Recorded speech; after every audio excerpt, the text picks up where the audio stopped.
bakka uummanni keenya itti miidhamaa jiru, eessatti akka miidhamaa jiru, maaliin akka miidhamaa jiru irraa dubbanna. Namni nu dhorkus tokko hin jiru. Garuu wal arrabsuun jechoota hamaa waliin jechuun hin barbaachisu. Bona wasi gaafachuu ilmi namaa waan itti fakkaatti dubbata. Bona situ irraa haasaa yeroo kanarraa gadi fageenyaan tokkoffaa dhaggeeffadhu sitti maa waan sirkaan keessa dalagamaa jiru. Nan gaafatin jechuun ati jechuun gaafa dubbattu keessatti jecha namaarra dhaabbattee dhaggeeffadhu akka nam tokkotti si kabaja siif qaba. Arrabaa nama arrabsuun maalidha? Beekumsa sitti fakkaata moo wallaalaan sitti fakkaata? Jecha akkati naan jettee akka jettuu jessanii ammoo siin jechuu hin danda'u. Na dhagaye. Anaafatti kabajaa walii qabaachuu fi kabajaa walii dhabuun waan addaati. Garuu anaafatti kabajaa feenee waliin gadi qabaanne osoo si argu osoo an argu waa'ee uummataa irratti argitee dhugaa uummataa gadi baatee hin haaltu uummata irra dhaabbattee waan argite asirratti wanni hin taatu sii galee. Wal dura dhaabbanna sii miti obboleessa kee yoo taate sii saayibaa miti. Dhaggeeffadhu addallee yoo taate uummanni keenya dhaggeeffadhu addallee yoo taate borus yoo taate uummanni keenya miidhamaa jira laa dhaggeeffadhu faami. Uummanni keenya miidhamaa jira. Eenyuun miidhamaa eenyu uummata kana miidhaa jira uummanni keenya maqaa maaliitiin miidhamaa jira. Fakkeenya wanta ati haasoftus jira garuu haa ta'u malee uummanni keenya eenyutu miidhaa jira eenyuun miidhamaa jira. Kaleessa du'aa jira har'allee. Uummanni keenya halkan tumamuun kan gaara baasee gaaratti isa saamu eenyu. Fakkeenya dhugaa yoo dubbattan maal irraa tarkaanfattanii dhaaba waan barbaadde deeggaruu dandeessa. Fakkeenya dhaaba kanas hin deeggaru kanas hin deeggaru. Dhaggeeffadhu tiiji qabadhu muuti qabadhu boleetti wal kabajnaa qabadhu. Ani mootummaa kanas hin deeggaru dhaaba kanas hin deeggaru garuu bakka harmeen tiyya abbaan kiyyaati tiyya gadi baatee duututti hin callisu. Fakkeenya wayita gaara keessa geessanii gaafa inni gabaa bahee gartee waan bunaa soo qiddaan bitatu harka duubatti hidhanii gaara baasaniitiin mallaqaan walchiisan birri 200 kaffali 300 kaffali eenyutu akka godhe. Gaara bu'anii haadha manaa jalaa fuudhanii abbaa ajjeesanii gaafa gaara keessatti isii gudeedan eenyutu akka godhe. Kun eenyuun bakka bu'a.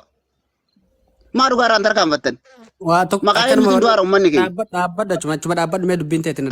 Kan uummataaf gadi bahe kan uummata ofiiti. Boomee namni dhaggeeffadhu gaatti boona. Kan uummata ofiitiif dhaabbadhu wanti dhaabbadhuuf hin jiru. Kan uummata ofiitiif gaara bahe uummata maa ajjeese. Maa ajjeese uummata. Boona haasa'u dhaggeeffadhu dubbachuun duratti hubadhu sii galee nama dhaggeeffadhu. Yoo ofii wallaalte beekaa jala deemi dhaggeeffadhu waa hubadhu ka'eeti sanirra dubbadhu sii galee dubbachuun nama dhiba amma waan fedhe haasa'ee gadi bu'a sii galee waan naf fakkaate kuni namummaa miti sii galee ilaa waa tokko addaan baafadhu ka'eeti waan sanirratti murtii kenni. Insaamu jedhi malee waan akka reefu jettee san hin jedhin ka jechuun maatii dhumaa jira irratti hin saallaqin. Laa maatii jara keenya jechuudhaani. Boosatiin beektu jechuudha. Shawaa ba'aa boosat keessatti waggaa 3 kana ilmaan Oromoo haati Oromoo akka gadi baafamtee ajjeefamaa jirtu hundi keessanii quba qabdu jechuudha. Garuu waraana bilisummaa Oromootu uummata ajjeesee kan jedhan hin dhageenyenu. Maatii fakkeenya ammaanii ani biyya alaa jiraadhu garuu maatiin koo sirriitti dhibbaan odeeffannoo isaaniirraa na fudhadha jechuudha. Waraanni bilisummaa Oromoo lakkoofsa uummataaf kennee uummanni rakkoo yoo jiraate nutti himadha haga jedhanitu jira. Waraanni bilisummaa Oromoo qawwee diinarraa hiikkate Wallagga keessatti akka hidhachiise hin beekna malee waraanni bilisummaa Oromoo akka nama saamu akka uummata saamu hin beeknu. Garuu maqaa waraana bilisummaa Oromootiin hattoonni saamanii hedduudha.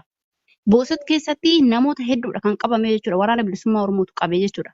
Ijoollee hedduu maqaa waraana bilisummaa Oromoo godhatanii halkan uffata waraanaa uffatanii qawwee sobaa qabatanii kan saamanii hedduudha. Waraanni bilisummaa Oromootirree kan qabe hedduudha. Har'as kan ta'aa jiru Arsii keessatti akkuma sanii jechuudha.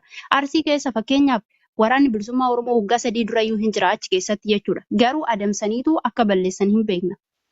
Waggaa 3 dura waraana bilisummaa Oromoo nama lama qabanii uummanni uleedhaan itti gadi yaa'ee akka ajjeesan viidiyoon jira jechuudha. Ani dhugaa rabbii dubbachuudhaaf viidiyoo hedduu na bira jira waan ta'eef jechuudha. Kanaafuu har'as immoo waraana bilisummaa Oromoo jabaatee achitti dhaabate kana balleessuudhaaf shira akkanaa kana xaxanii waraana hattuu achi keessatti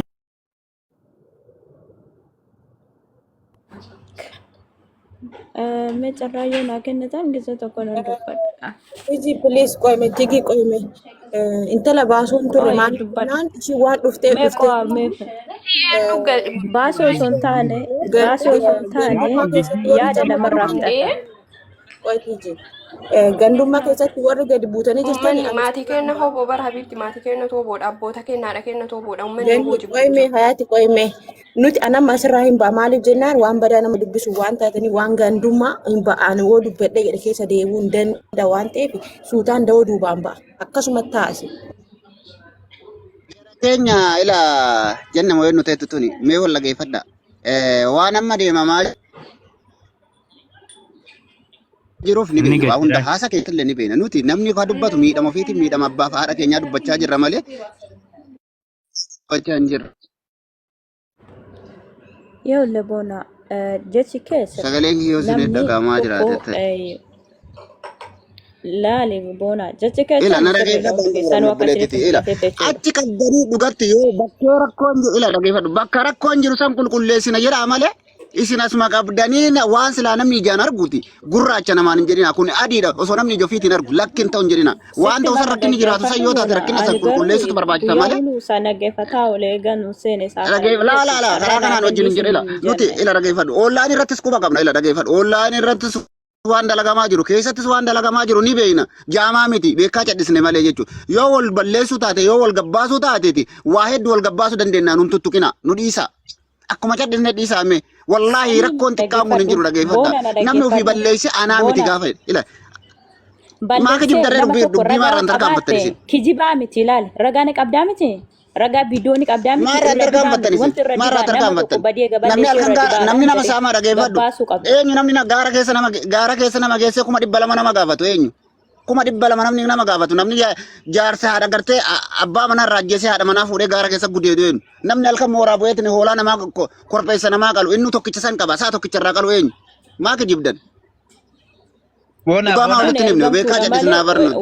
Wannaa miti kun. Miidiyaa kanarra dhageeffadha. Maqaa dhaaba kanaatiin miidiyaa kanarra garee bakka adda addaa irratti hidhanii dhageeffadha. Nama kennuu dandeesse boona. Na dhageeffadha. Hin kijibinaa kaa hin kijibinaa irraan hin tarkaanfatina. Kijibinaa miti kaa namatti muudhaa bar kijibinaa miti bar. Hin tarkaanfatina. Kana har'as jala Kanarra basi kutu hin jiru.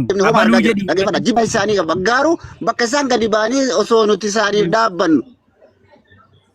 Mara labsitarree haya mi'a gaara keessaa bu'ee halkan nama saamaa bulu halkan nama gudeedaa bulu yoo namni gabaa bahee kun yoo namni gabaa bahee midhaan gurguratee gale kan nama saamu eenyu Boona amma maqaa isaatiin bakka asittillee maqama isaatiin bana asittillee maqama isaatiin bana bar qoolquma qabna bar kan nama keessa jirutu jira bar jara kana qabi milishaa leenjisaa jiru hojiin kiftiidha kan milishaa deemi biyya kana eegi yoo abaa'oo akkas ta'e irmijaarra furadhu yookaan yoo kan gaaraa bu'ee hoolaa qalu maal jedhu uummata saamu abaa'oo dhawette afaan makee keessaa baasiiti abaluu uummanni kun qofachume ani gaafii sirraa qaba akkasuma uummata burjaajessu hin ta'u uummanni kun hoolaa sagalee uummataaf ta'u ka uummataaf namni uummataaf dhaabbatu uummata miidhuu bar ila namni uummataaf dhaabbatu sila uummata miidhuu duula namni uummataaf dhaabbate uummata miidhuu uummatan kun garaaf jecha uummatan ajjeesu yoo osoo dhugaatti uummataaf gadi ba'ee garaaf jecha midhaan naa margaa buddeena naa kenni nyaata na nyaachise jedhee uummata ajjeesu bar jaarsaaf jaartii walirratti manaan qaboo isin jettuun ajjeesa.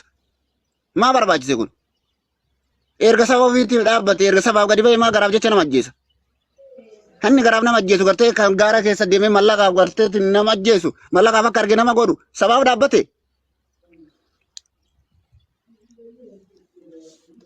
Hiji bakka naani naasai naa bo dubbii dhugaa jirtu dubbadha. Nuti jibbaa irraan qabu kaleessallee sababa amma namni haasaan baay'ee gaafa akkanumaan haasaamu sobi dhugaa fakkaatti garuu dhugaa moo hin dandeessu amma kan gochuu qabnu mee duula mee olii haa galu duula ko oromoodhaa mee atillee oromoodhaa mee anillee oromoodha yaada kiyyan dhuguma qabaatte yaada kiyyan fixadha obboleessoon yaada kiyyan fixadha amma abaluutu waraanatu garaaf jecha maal jecha jechuu dhiifne yoo waraanni kana godhe ta'es karaa uummata miidhame kanaaf sagalee haa taanu yoo uummati kana waraanni kana gochaa jiraate warri miidhame suni abadan ragaan dhaban ragaama sagaleen dhaban yeroo isaan doorsisan itti dhiyeenya waan jirtaniif sagaleen waraabaa jedha gaafa sagalee waraabdanii bakkee kanatti maal akka ta'e beektaa warra biyya alaatitti ijoollee biyya alaa keessa jiranillee mallaqa gaafachiisanii jettan hatta immoo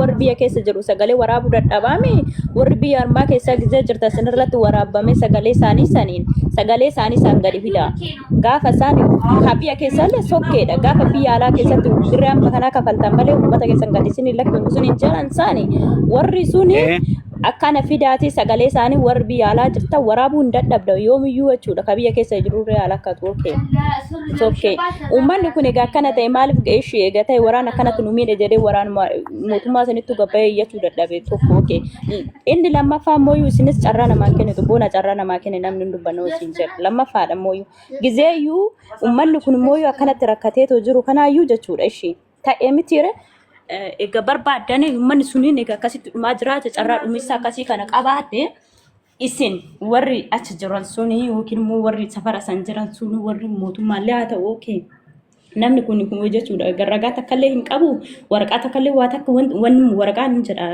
sagalemti takkallee hin jirtu tokko inni lammaffaa immoo warra ergamaa mootummaati ergamtoota mootummaa yoo mukamuyyuu of jalatti arginaan hin dhiisan kana beekadha ergamaa mootummaatiif woboo inni ballee woboo ergamaa mootummaa sunillee woboo san balleessuuf deema ergamaa mootummaa sunillee woboo san waan badii isaatiif isa jeesu inni fuudhee yoo inni fuudhee too inni reeffa isaa baatee too bishaan irra akkasitti xanxalaxalaa lagarraan deemu ta'e uummanni woboo sunillee innis waan ta'e wanyaataa hin jirru mee na dhaggeeffadhu ganni uummanni kun woboo eega ajjeese uummanni woboo ajjeese kun abadan ani egaan woboo namni tokko ajjeese yookiin shira tokkoon qabame diina tokkoon qabame uummanni kun harka keessaa qabate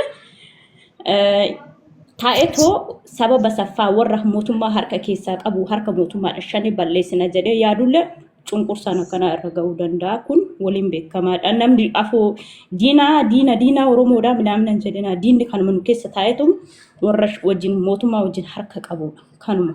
Kanaadha uummanni kun maaliif akkas ta'e warra eega na ajjeesuuf ati natti deemte ani dhaabadhee sin ilaalu war beekta kana umma ta'uu kana beekta ati boona na ajjeesuuf deemte ani dhaabadhee si alatti sin ilaalu namni diina wajjin harshiraa'uu qabaatee uummanni shani kun keessaa ba'u jedhee namni immoo oromummaa isaatiin seenaa ofiitiin waan qabaatu wajjin taa'es wannaan jedhu kanaadha ani garuu dhiifamaa sinin jedha. Ayyaa asirratti ni dubbata. Asirratti amma fakkeenyaaf ani ragaan harkaa qabu takkaan isinitti masiifoo as keessa yoo jiraatte hin dhageessi. Wallagga Bahaanaa Limuu Gannati bakka Cittuu jedhamutti hattuun baay'ee nama rakkifte. Ennaani ijoolleen wayii kunoo raqama kanaan dawwalaniiti birrii 100,000 nuu kennaa jedhanii warra keenya qabatanii jetteeti siifoon haasoftenatti miti godhadhaa warri seentan achii booda biyya bilbillee bakka akkasii rakkoon jiraa jennee gaafanne torbee tokko keessatti furmaata argate jechuudha bakka sanaati warri laga jiran dhaqanii eenyummaa jara sanaa qabanii akka isaan hin taane mirkaneessanii suuraan nutti erganii jechuudha amma waan ol gargaaruu dandeenyu yoo jiraate warra maallaqa isin gaafatuu fi warra uummata dararu yoo xiqqaate sagalee isaanii hin dhabdani yoo miidiyaatti ol baasuun isinitti ulfaate maatii miidhame sanaaf yaaddoftanii keessaan nutti erga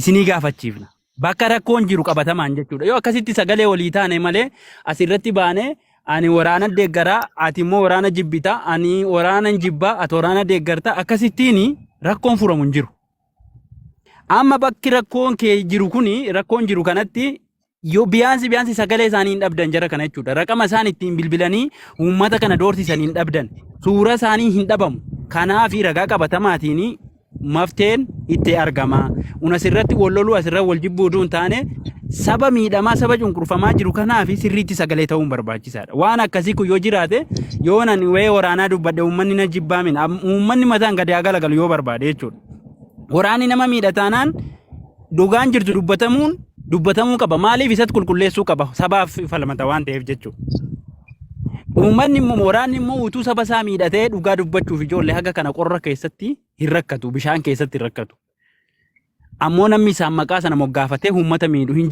jira sun dhibba jira amma danda'ame ol hubachuun bareedaadha ol hubachuun gaafa dubbatan jechuudha namni tokko yoo miidhama isaa dubbatee ragaa harkaa qabuun dubbate ati ergamtuudha ati ergamaadha waan akkasiillee dhiifne yoo sabni keenya ka miidhamu ta'e nuti asirraatii wal nyaachaa ooluun bu'aa tokko hin qabu akkasitti itti deemne maftee fiduun dirqamaa isiniin jechuu barbaada orri fakkeenyaaf rakkoo qabaattanii rakkoon maatii keessanirra ga'ee himachuu barbaaddanii keessaan dubbisa raqama ijoollee bosona jiranii aga ta'e tokko akka isaan maftee isinii kennanii